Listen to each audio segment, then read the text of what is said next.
Labdien! Šis ir jaunatnes starptautisko programmu aģentūras video par pieteikuma formas aizpildīšanu K154 jeb jauniešu līdzdalības projektiem.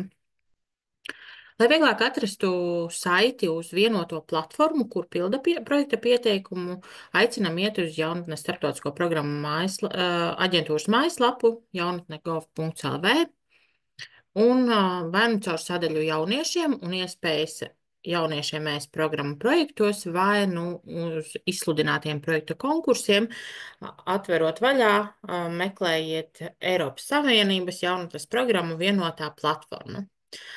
Spiediet virsū uz saites un nonāksiet kopējā Erasmus Plus mājaslapā.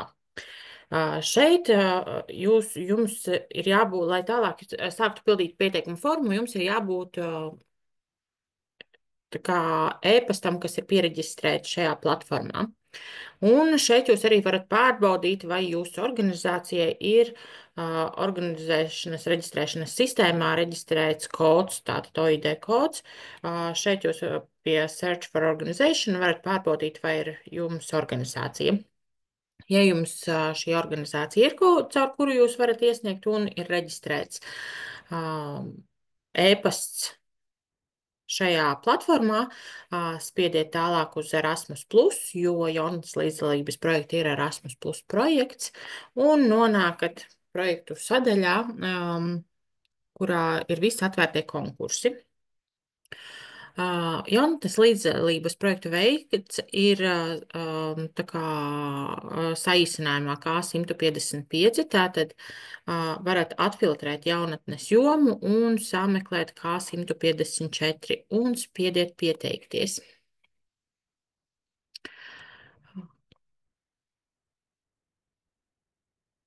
Kad esat to izdarījuši, jums atverās pieteikuma formu, kura ir jāizpilda, lai pilntiesīgi pieteiktos projektam.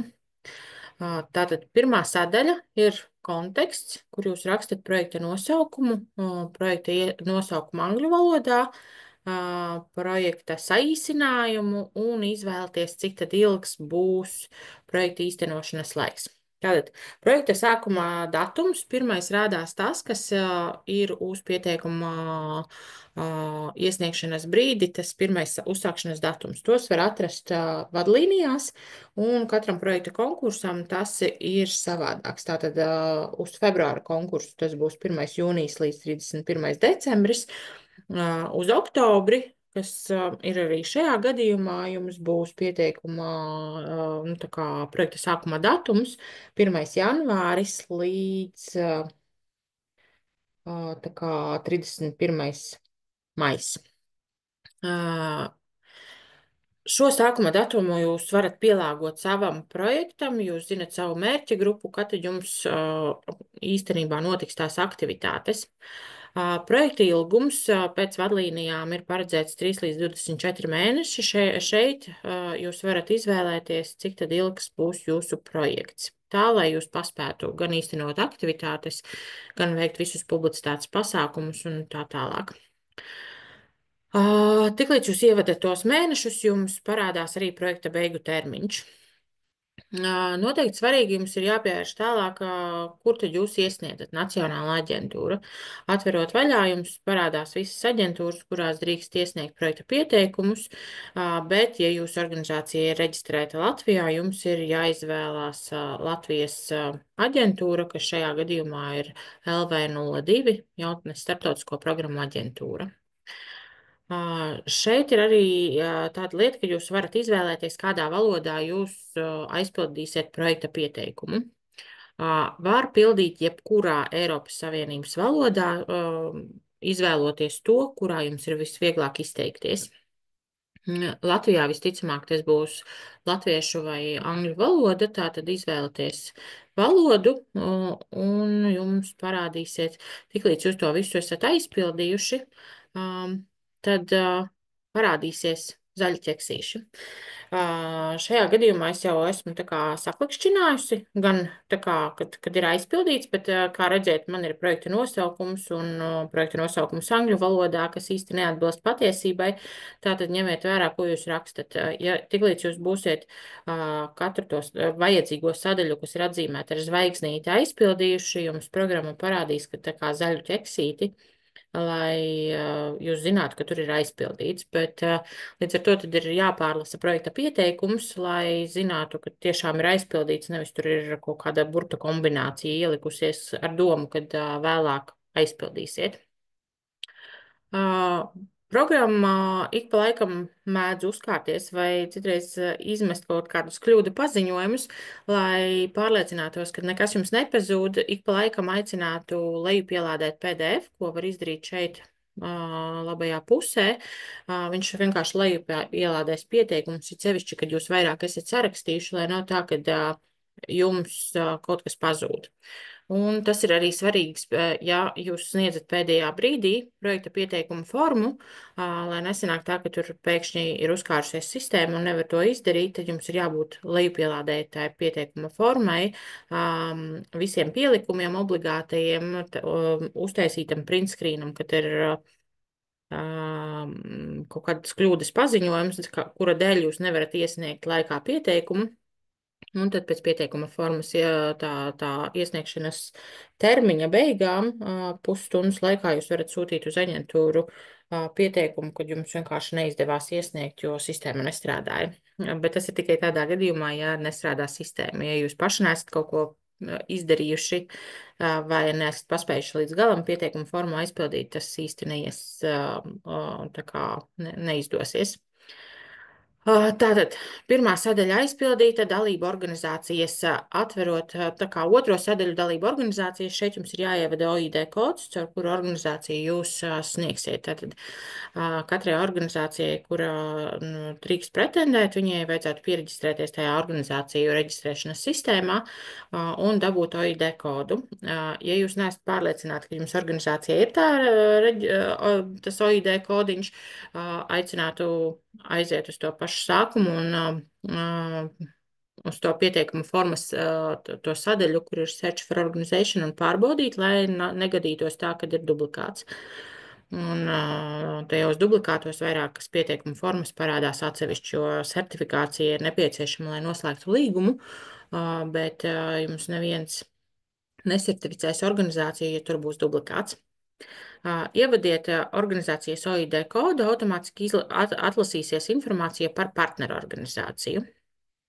Lai papildinātu bez tā, ka tur ir tikai nosaukums, jūs atveriet zaļo klucīti, un tad tur būs parādīsies sīkāka informācija par organizāciju. Viens ir daļa no tām ielasās jau no tās OID koda informācijas, kas tur ir savadīta, un aprakstošā daļa, kā profils un pieredze, kāds ir jūsu darbs ar jaunatni, kādi ir tie darbinieki, kas darbojās organizācijā, vai kāda ir tā jauniešu grupa, kas darbojās projektā, jums ir jāizpilda pašiem. Tātad aizpildiet par pašu organizāciju, izvēlaties, kāda tā organizācija ir, vai nu publiska, vai tomēr nē, vai ir bezpeļņas organizācija, kāds ir organizācijas tips. Šeit arī izvēlaties to, kas ir atbilstoši. Ja, piemēram, šeit izdzēš ārā, jums vienkārši vajadzētu parādīties, kam. Un šeit izvēlaties, kāda ir tā darbības joma, kurā organizācija darbojās, lai tā kā izvēlaties to, kas ir tā kā atbilstoši pēc jūsu statūtiem vai apraksta. Tad, kad jūs šo esat visu aizpildījuši, šeit tālāk ir sadaļa, ko ielasa pati programma. Tātad sistēma paskatās, vai jums ir bijuši projekti, cik daudz jums ir bijuši projekti un vai ir apstiprināti vai nē, un pati te salasa informāciju. Tātad šo sadaļu jūs nevarēsiet aizpildīt, to jau aizpildīs sistēma. Un pēdējā ailīte, ko jūs šajā gadījumā varat aizpildīt par organizāciju, ir tā kā informācija, ko jūs vēlētos piebilst. Šeit varat rakstīt kaut kādus projektus, kur jūs varbūt esat piedalījušies, bet nebijāt kā partneri, bet braucāt, piemēram, caur citu organizāciju vai cita projekta veidos. Tālāk jums ir jāizpilda saistītās personas. Šeit ir gan ļoti nopietni jāpārdomā, kas tās būs par personām. Pirmā persona, kam obligāti būtu jābūt, ir likumiskais pārstāvis. Šajā gadījumā tas būs likumiskais pārstāvis, kas būs no uzņēmuma reģistra, parakstiesīgā persona. Vai neformāla jauniešu grupas gadījumā, tad būs tā persona pilngadīgā, kas uzņemsies atbildību par projekta iesniegšanu un dokumentu parakstīšanu.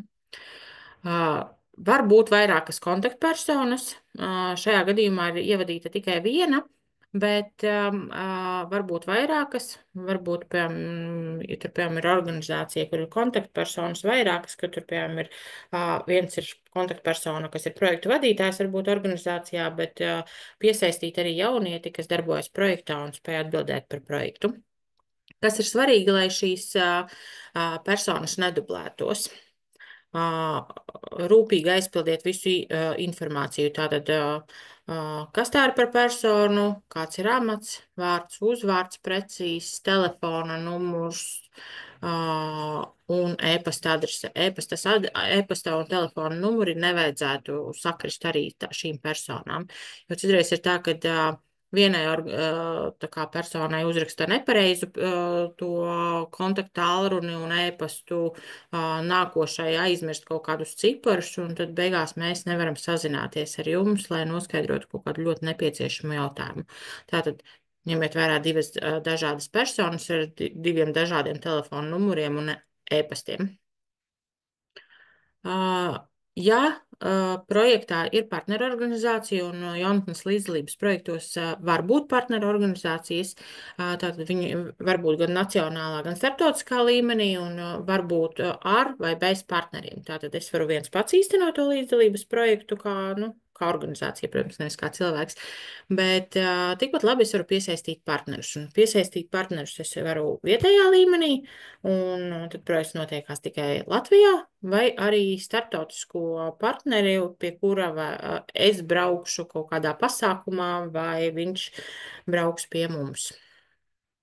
Ja ir partneris, tad ar krustiņu pievienojiet šo organizāciju. Šajā gadījumā es nepievienošu, bet, ja jums ir partneris, tad aicināti to izdarīt. Tad, kad jūs šo daļu esat aizpildījuši, ejiet uz projekta pamatojumu. Šī būs tā viena no nopietnējām tēmām, kas tad ir īsti jūsu projekts, kas tad ir jūsu tā projekta problēma, ko jūs grasāties ar projektu risināt, un kas būs tie jaunieši, kas darbojās projektā un kurus jūs piesaistīsiet pasākumā. Tātad sākumā izvirziet projekta mērķi, aprakstiet viņu, neaizmirstiet, ka jums ir jāuzraksta gan organizācijas, gan jauniešu vajadzības, un gan jauniešu, kas tā kā darbojas projektā, gan arī to jauniešu tā kā vajadzības, kas tā kā piedalīsies aktivitātēs. Tālāk ir jautājums, vai jūsu projekts attiecas uz vienu vai vairākām prioritātēm. Tātad programmā ir 4 prioritātes, tā ir iekļaušana un dažādība, dalība demokrātiskajā dzīvē, vides ilgtspējība, digitālā transformācija. Tad jums ir jāizvēlas vismaz viena prioritāte, uz kuru jums tā kā ir vērsts tas projekts, un pārējās ir jāapraksta vai nu šajā sadaļā, vai arī vēlāk projektā, kā jūs viņus ieviesīsiet, jo projektam, lai arī varbūt viņš nav tieši saistīts ar tām prioritātēm, bet tās prioritātes tomēr darbībā ir jāievieš. Bet, ja jūs neuzrakstat, kā jūs viņas ieviesīsiet, eksperts, kas vērtēs jūsu projektu, viņš nevar to zināt. Tālāk jums ir jāapraksta jautājums, kā jūsu projekts ir saistīts ar programmas Erasmus mērķiem un īpaši ar jauniešu līdzdalības pasākumu mērķiem. Tātad Erasmus mērķis ir jauniešu līdzdalības veicināšana Eiropas demokrātiskajā dzīvē, vietējā reģionālā valsts vai Eiropas līmenī. Un līdzdalības pasākumu mērķi ir iesaistīšanās pilsoniskajā sabiedrībā, digitālo prasmi un medijpratības veicināšana, Eiropas vērtību stiprināšana, dialogs starp jauniešiem un lēmumu pieņēmējiem. Tātad aprakstiet, kā jums saistās jūsu projekts ar šiem mērķiem. Tad jums ir jāaprakstā, kas tad ir mērķa grupa. Kādas tad ir projekta aktivitātes un saistība ar tām mērķa grupām, ko jūs tā kā tur īstenosiet un kam jūs to visu īstenosiet?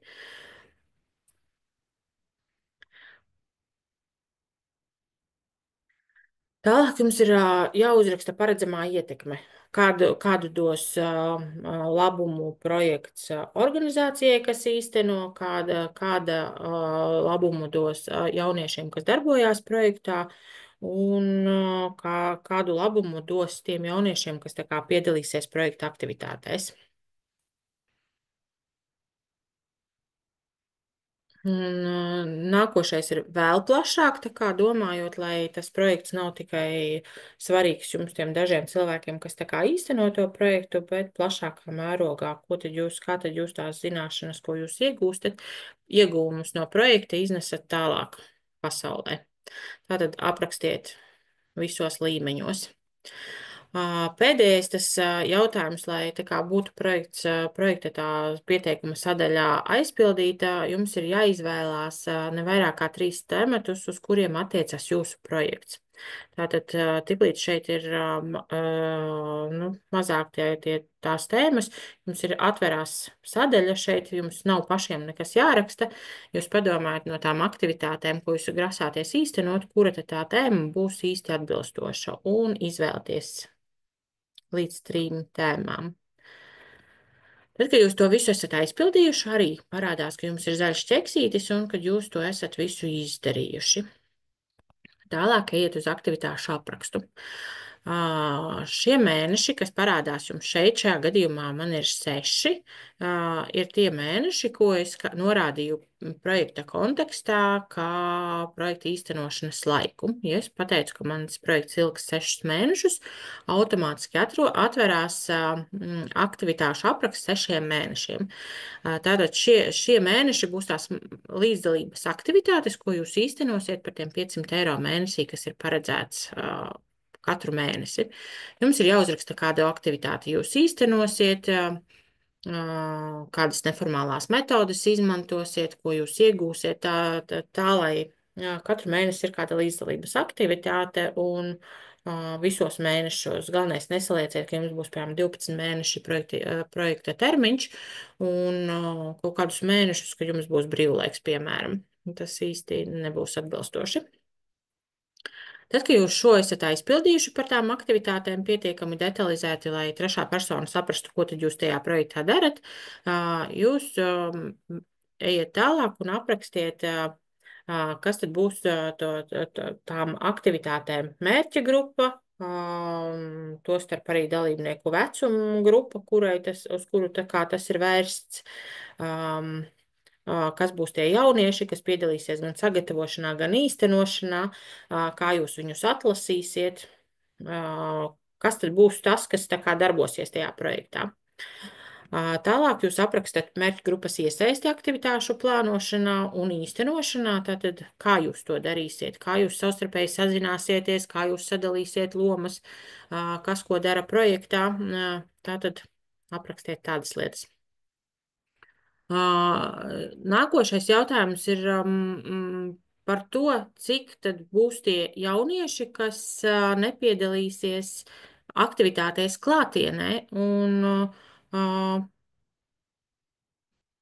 vai būs tādi, kas tā kā virtuāli tā kā nebūs viņi klātienē, bet būs virtuāli pieslēgušies. Līdz ar to padomājiet, cik tad jums tad būs skaits un ierakstiet. Galvenais, lai nesanāk tā, ka jūs ierakstat kaut kādu skaitli, kur nezināt pēc tam, kā sasniegt. Ja jums nav, piemēram, virtuāla aktivitāšu, jūs nevarat uzrakstīt, ka jūs tur sasniegsiet 100 dalībniekus, jo tad pretējā gadījumā jums būs jātaisa virtuālai pasākumi. Tālāk jums ir jautājums, vai jūs tiksieties ar lēmumu pieņēmēju. Būs iesaistīti projekta īstenošanā vai nē? Šeit, tātad jā vai nē. Ņemot vērā, ka tas līdzdalības pasākums, es uzrakstīju, ka jā. Un tad apraksts, kas tad būs tie lēmumu pieņēmēji un kādā veidā viņi tiks iesaistīti. Tālāk jūs aprakstiet, kā dalībnieki sazināsies savā starpā, lai sagatavotu projektu aktivitāšu veidus un turpmākos pasākumus. Tātad, kas tie par kanāliem, vai jums būs sanāksmes, vai jūs tiksieties Zoomā, kā jūs sadalīsiet visu, lai zinātu, un kur jūs ko publicēsiet. Tātad visas iesaistīto pušu saziņa. Tālāk jūs rakstat, kādus mācību rezultātus vai kompetences jūs iegūsiet. Tātad saistībā ar to, ko jūs projektā darat, ko tad jūs iemācīsieties. Lai nav tā, ka jums tur aprakstiet visas jūsu pās kompetences, kas ir tā kā mācību rezultātu identificēšanai, un neaprakstat kādā veidā, un beigās izskatās, ka jūs vienkārši esat pārkopējuši no jūsu pās kompetencēm, un tas nav saistīts vispār ar jūsu projektu, un nevar saprast, kā jūs to visu esat iemācījušies. Rezultāti, bet saistībā ar to, ko jūs darat projektā. Tālāk jums ir aktivitātes. Šajā gadījumā jau lasās budžetā sadaļa par papildus aktivitātēm. Ja jums ir tikai tā sadaļa par mēnešiem, tā kā jūs šeit atzīmēsiet nē, bet ja jūs taisaties īstenot papildus lielās aktivitātes, kas šajā gadījumā būs jauniešu līdzdalības pasākumi ar vai bez mobilitāti, jums ir jāieliek šeit jā, jo šeit tad atvērsies papildus sadaļas, kuras aizpildot jūs varēsiet iegūt tos papildus līdzekļus tai aktivitātei, ko jūs grasāties rīkot papildus tām mēneša aktivitātēm. Šajā gadījumā es esmu ievadījusi tā kā divus aktivitāšu veidus. Tātad viens ir bez mobilitātes, ieliekot, ka man būs pasākums uz 20 cilvēkiem. Šeit atverot ar zīmolīti vaļā var atvērt tā kā papildus. Šeit jūs vienkārši uzrakstiet, cik tad jums būs tie dalībnieki un cik būs jaunieši ar ierobežotām iespējām. Tāpat jūs, šajā gadījumā, ja tas ir pasākums bez mobilitātes, tie ir 100 eiro dalībniekam. Vēlams pievērst uzmanību, cik tad jūs varētu sasniegt tos projektā dalībniekus, jo tur neskaitās tā organizācijas grupa, jauniešu grupa, kas tā kā darbojās projektā. Tātad tie būs papildus jaunieši, lai nesanāk tā, ka jūs paredzat, piemēram, 100 dalībniekus, bet ierodās 20, jo tad summu rēķina uz doto brīdi tā, ka 100 eiro dalībniekam, tātad summa veidojās tas dalībnieku skaits reiz 100, un ja jums uz to pasākumu neierādas tik daudz pasākuma dalībnieki, tad jums šo summu tā kā samazina. Līdz ar to jūs nedrīkstēsiet tērēt visu. Bet šajā gadījumā tātad 20 dalībnieki, tā kā maksa par dalībnieku ir 100 eiro, tātad 2000. Tad, kad jūs to visu esat sarakstījuši, jūs spiežat complete, un tā sadaļa ir aizpildīta. Nākošais pasākums man ir ar mobilitāti, tā kā pasākums, un aizpildīts tālāk ir par pasākumu, kur brauc. Šajā gadījumā ir norādīta cita valsts. Tātad šajā gadījumā uzreiz būs tā, ka jūs aizpildat par pašu to aktivitāti. Tātad aktivitāte notiek 5 dienas, kur Nīderlandē, jo tur ir dienas nauda svarīga, kas ir pēc vadlīnijām, kas ielasās automātiski, tiklīdz jūs to ierakstat. Un šeit ir jānorāda, cik jums ir pasākumā dalībnieki un cik dalībnieki būs ar ierobežotām iespējām. Te jānorāda ir, no kura līdz kuram būs tā aktivitāte, tātad tās 5 dienas, jo, ja tur ir nepieciešamas dienas ceļošanai, tās tā kā ielasīsies automātiski, tiklīdz jūs aizpildīsiet par katru to dalībnieku plūsmu. Tātad šeit aprēķinās tā daļa, un tālāk jums uz leju atverās vēl viena sadaļa, kur parādās tās izmaksas, kas ir katras dalība valsts plūsmu. Tātad, atverot vaļā, pirmā plūsma, te ir jāatbild, vai te ir tikai lokālie dalībnieki. Tas ir, ja man nekur tālu nav jābrauc, tas ir pirmais līmenis tai distancē. Es vienkārši ielieku, ka tie ir lokālie dalībnieki, un tālāk man nebūs jāizpilda tur par distanci un pārējo. Bet, ja tur ir lielāka distance, kas šajā gadījumā arī tā ir, tad es aizpildu atsevišķi tā kā tālāk, kur parādās viens ir tā kā distance. Distanci jūs varat atrast distanču kalkulatorā. Šeit ir arī projekta pieteikuma formā ir saite. Um, to pieteikuma formu, kad atver to distances saiti, atverās tāda lapa, kur ir Eiropas Savienības kalkulators, kur jūs ievadat nu, sākuma punktu un beigu posmu. Šajā gadījumā tur ir ielikts Reizekne un Rīga, tātad distance ir 202 km, jo viņi ir tā kā rēķina pa taisnu.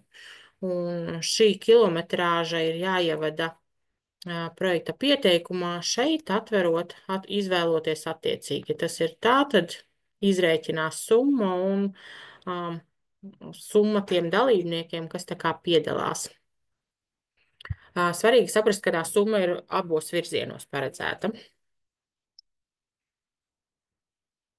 Tālāk šeit ir arī bija dalībnieki ar ierobežotām iespējām.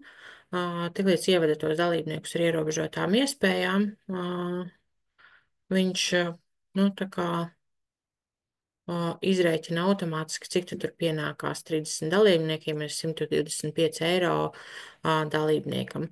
Ņemiet vērā, ka jums būs jāpaskaidro, kas tie būs par dalībniekiem un jāzina, kāds ir tas profils un kā jūs viņam palīdzēsiet par šo naudiņu. Te parādījās kaut kādas vairākas, bet reāli, ja jums ir tā, ka jūs esat divi partneri un braucat uz divām, nu tā kā jums ir katram partnerim jāparedz atsevišķa plūsma. Jūs nevarat pielāgot vidējo uzņemošajai un nosūtošajai valstī. Jums ir jāskatās tā kā visai plūsmai. Ja jūs, piemēram, braucat uz Eiropas Savienības kaut kādu institūciju, tur jūs lieciet vienu plūsmu, kas ir tā kā saistībā ar jums un jūsu ceļa izmaksām, dienas naudu un, ja nepieciešams, iekļaušanas atbalsts. Bet šajā gadījumā, tā nebija tā Eiropas Savienības institūciju mītnes vieta, tad šeit ir tā kā divās plūsmās automātiski sadalīts un jābūt ir katrai plūsmai atsevišķi, jo vietējiem dalībniekiem būs cita distance un tie, kas ceļo tālāk, protams, ir cita distance. Tiklīdz jūs to esat aizpildījuši, spiežiet complete, un tad jums tas budžets jau būs tā kā sakārtojies. Un tad budžeta kopsavilkumā aiziet uz to budžeta kopsavilkumu. Šeit jūs neko vairs paši savadīt nevarat, bet jums parādās viss budžets, kā jums tur tā kā, cik ir projekta izmaksas, tātad 6 mēnešu aktivitāte reiz 500 eiro mēnesī, cik jums būs iekļaušanas atbalsts, cik jums ir par pasākumiem kaut kāda maksa, cik jums ir mobilitātes aktivitāte un kāda ir tad kopējā summa. Un atsevišķi par aktivitātēm summas sadalījums. Tālāk mēs ejam atpakaļ uz pēc aktivitātēm, kas ir projekta izstrāde, un šeit jums ir jāapraksta, kādā veidā tad jūs īstenosiet projektu, lai viņš tā kā būtu atbilstošs. Tātad pirmais, ko dalībnieki uzzinās aktivitāšu laikā, kādi būs mācību rezultāti vai kompetences un kādas metodes neformālās tiks izmantotas projektā. Jo šie ir jauniešu projekti, mācīšanās ir kā jaunietis jaunietim un mācības ir jāapgūst neformālā veidā. Tātad apraksts, kā jūs to izdarīsiet. Nākošais jautājums ir sagatavošanās, kā jūs sagatavosiet dalībniekus pirms aktivitātes sākuma, kā atbalstīsiet viņus šajā laikā un pēc tam. Tālāk jūs rakstīsiet, kādus pasākumus jūs ieviesīsiet, lai nodrošinātu dalībnieku drošību un aizsardzību, jo arī par to ir jāpadomā. Vienkārši reāli padomājiet, kas jums ir jānodrošina, lai pasākumos jaunieši būtu drošībā. Tālāk jums ir mācību rezultātu atzīšana. Šeit tad jāatcerās, ka jūsu pās ieviešana ir obligāta šajos projektos. Jums, lai palīdzētu, ko jūs izvērtēt, ko jūs iemācīsieties, jums būs palīdzējis jūsu pās certifikāts. Tad šeit jūs aprakstīsiet, ko jūs mācīsieties, un pie certifikāta jums prasīs pie jautājumu, tad kādu certifikātu jūs izmantosiet, jums ir jāatzīmē, ka jā, un jāizvēlās jūs pās. Protams, tas viss ir jāiekļauj projekta un programmu aprakstos, lai nesanāk tā, ka jūs šeit uzrakstat, ka jūs izmantosiet jūs pas, bet nevienā programmā, ne kaut kādā aprakstā jums neparādās, ka jūs to darat, kad jūs iepazīstinat un izstāstat dalībniekiem, kas tas tāds ir, kad jūs reflektējat par to, ko jūs esat iemācījušies un beigās, piemēram, izsniedzat certifikātus.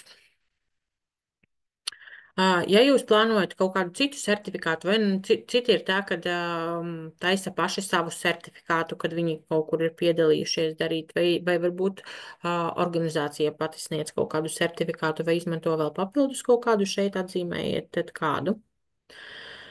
Šīs ir tās sadaļas, kur parādīsies arī, kā jūs ieviešat projektos tās 4 prioritātes, kas tā kā minētas pašā sākumā. Ja jūs, piemēram, uzrakstījāt, ka jums ir viena prioritāte tāda, tad šeit jūs pēc tam parādat, kā jūs pārējās prioritātes ieviešat. Šeit ir dalībnieki ar ierobežotām iespējām, tātad jums ir jāizvēlās, tad vai jūs tā kā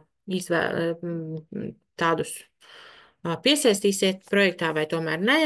Ja jūs piesaistat, tad rakstat jā, un šeit ir jāizvēlas, kas tad būs tie ierobežojumi.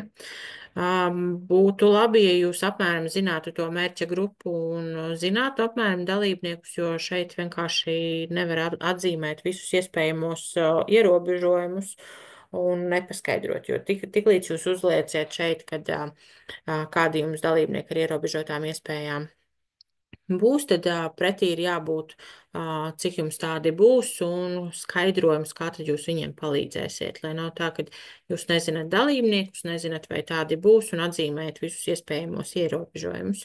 Jo jebkurā gadījumā, ja jums projekts tiks apstiprināts, tad pie budžeta precizēšanas jums liks skaidrot, kas tie būs par jauniešiem. Tālāk ir virtuālā mācīšanās un jauktās aktivitātes. Respektīvi, ja jūs izmantojat kaut kādus digitālos rīkus, lai vadītu aktivitātes vai taisītu kaut kādas spēles, video un visu pārējo, tad šajā gadījumā jūs atzīmējat jā un aprakstiet, kā jūs to darat. Nerakstiet, ka jūs sazināsieties Zoom, jo tas īsti diezko digitāli nebūs, jo tā ir ierasta jau saziņa, bet tiklīdz, ja jūs kaut kādās aktivitātēs izmantojat kaut kādas programmas, taisat kaut kādus apkopojumus, rezultātus apkopojat, filmējat video, mēģināt visādus rīkus, lai kaut ko izdarītu projekta vajadzībām, jūs šeit viņus aprakstot varat parādīt, ka jūs ieviešat digitālo prioritāti.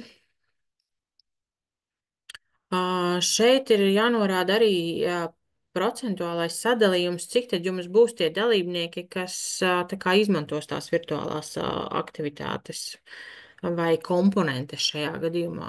Nu, jums, piemēram, aktivitāšu sagatavošanā taisa kaut kādas spēles un taisa kaut kādus apkopojumus, kaut kādas anketas un tā tālāk, tikai darbu grupa, tad izrēķiniet, cik tad tie procenti no tiem visiem pārējiem būs, uz kuriem tad būs attiecināmas šīs virtuālās komponentes. Nākošā sadaļa ir par vides ilgtspēju, un tad, ja jūs ieviešat vides ilgtspēju projektā, tad pretī lūdzu aprakstiet kādā veidā. Vai jūs tur darīsiet kaut kādas lietas ar to, lai taupītu resursus un lai būtu pēc iespējas zaļāki. Kad to esat aprakstījuši, viņš arī parādās zaļš un varat aizpildīt nākošos tā kā jautājums.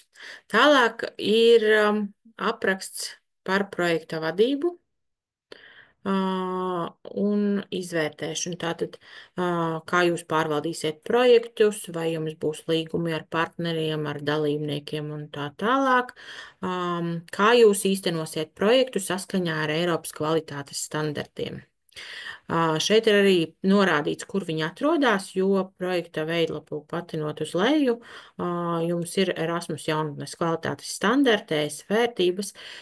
Tās ir tās sadaļas, kur jums neko nevajadzēs rakstīt, bet jūs tur vienkārši atķeksējat, ka jūs zinat, kas tas tāds ir. Būtu vēlams izlasīt, kas tas tāds ir. Un vienkārši zinot, kas tas tāds ir, tad aprakstīt, kādā veidā jūs to īstenosiet. Jo tas ir viens no vērtēšanas kritēriju. Ne tikai tā, ka jūs atķeksējat ķeksīti, kad jūs to visu ievērosiet, bet uzrakstiet, kā. Tieši jūsu projektā, kā ar jūsu tām ieviestajām aktivitātēm jūs pārliecināsieties, ka jūs īstenojat projektu saskaņā ar kvalitātes standartiem. Nākošais ir, kā jūs organizēsiet projekta praktisko un loģistikas daļu, kā jūs sazināsieties ar dalībniekiem, kā jūs atlasīsiet tos dalībniekus, kā jūs mentorēsiet vai varbūt vai kaut ko citu dalībniekiem, lai tā kā palīdzētu viņiem, lai viņi veiksmīgi varētu piedalīties aktivitātēs.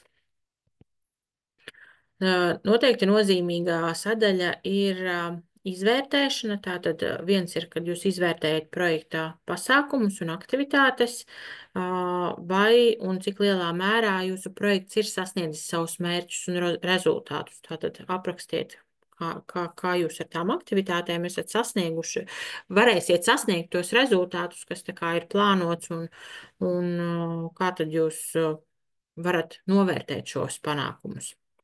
Tāpat tās ir sadaļa par rezultātu ilgtspēju. Tad, lai nav tā, ka jums projekts beidzās un tas ir arī viss un vairāk nevienam nekas neko neinteresē, bet kādā veidā jūs nodrošināsiet, ka tie rezultāti un iegūtās zināšanas būs ilgtspējīgas un varēs palīdzēt turpmāk dalībniekiem, organizācijām, vietējai videi.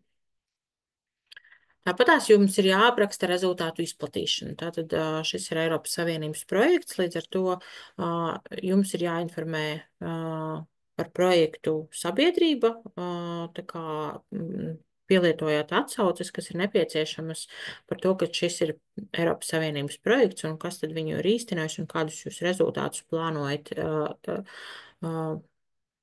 iegūt. Un šeit būtu arī jānorāda, tad, kur jūs izplatīsiet tos rezultātus un cik daudz, kam un kādā veidā. Tālāk jums ir pēdējā sadaļa, lai tā kā tas būtu viss aizpildīts, jums tā kā ir jāuzrakstā, kā jūs iesaistīsiet dalībnieku šajās aktivitātēs. Tātad darbojās ne tikai tāda projekta darba grupa, bet arī varbūt dalībnieki.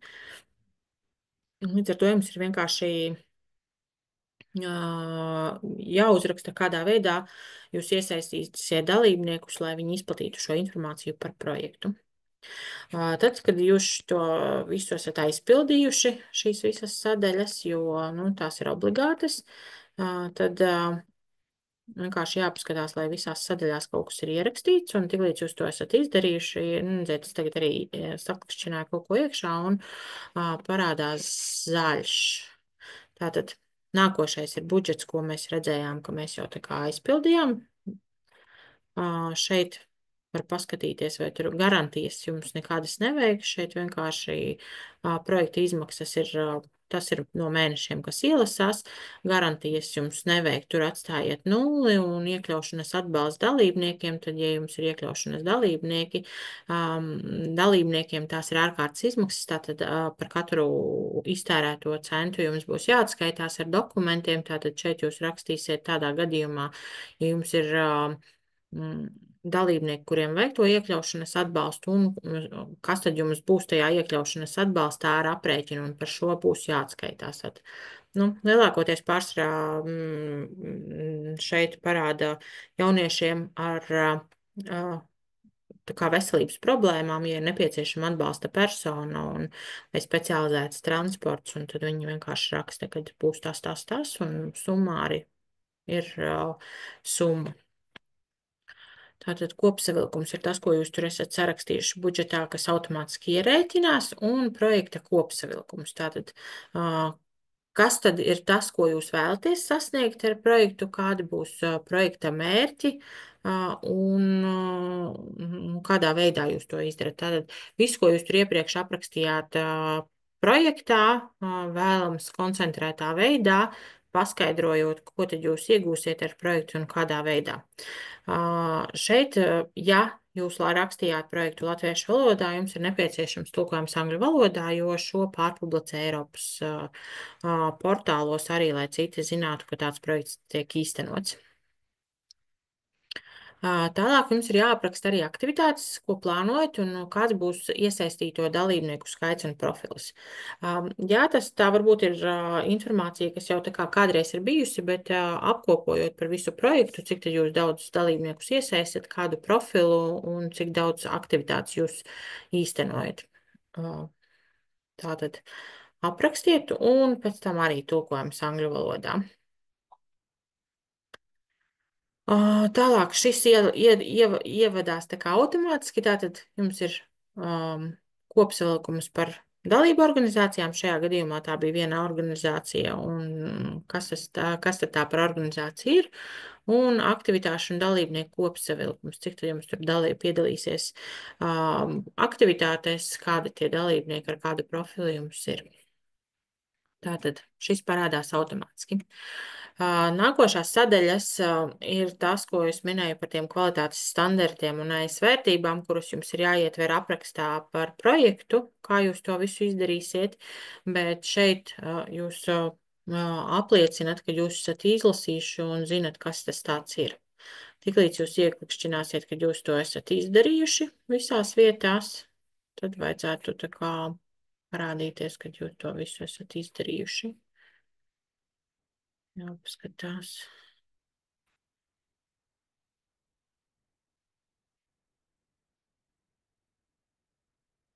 Atvērt jūs varat, man liekas, arī tiklīdz jūs atvērsiet, tā jums vajadzētu, kas tad jums tie tādi ir, un izlasīt, kas tad ir tie standarti. Līdz jūs to būsiet izdarījuši, tā šeit būs arī, parādās uzreiz zaļš, jo jūs esat atvēruši un paskatījušies arī ne tikai atķiksējuši. Tāpat tās par vērtībām. Tiklīdz jūs atklikšķinat, kad jūs tur esat, paskatieties, gan kas tās tādas ir. Te ir arī aprakstīts, kas tas ir. Padomājiet, vai jūs tā kā esat ar mieru piekrist, kad jūs piekrītat šīm Eiropas vērtībām un tad atķiksējat, kad jūs to esat izdarījuši. Pēdējā sadaļa ir pielikumi, kas ir jāizpilda. Šeit jums parādās pielikuma forma. Tātad šeit ir augšā lejupielādēta deklarācija, kas būs tā likumiskā pārstāvja deklarācija, kad viņš zina par jūsu projektu. Tātad viņu vajag lejupielādēt, vai nu parakstīt ar elektronisko parakstu, vai izprintēt un parakstīt ar roku, augšu pielādēt atpakaļ, lai tā kā būtu. Tas ir obligātais pielikums. Nākošā sadaļa būs laika plāns. Tātad šeit jūs viņu varat lejupielādēt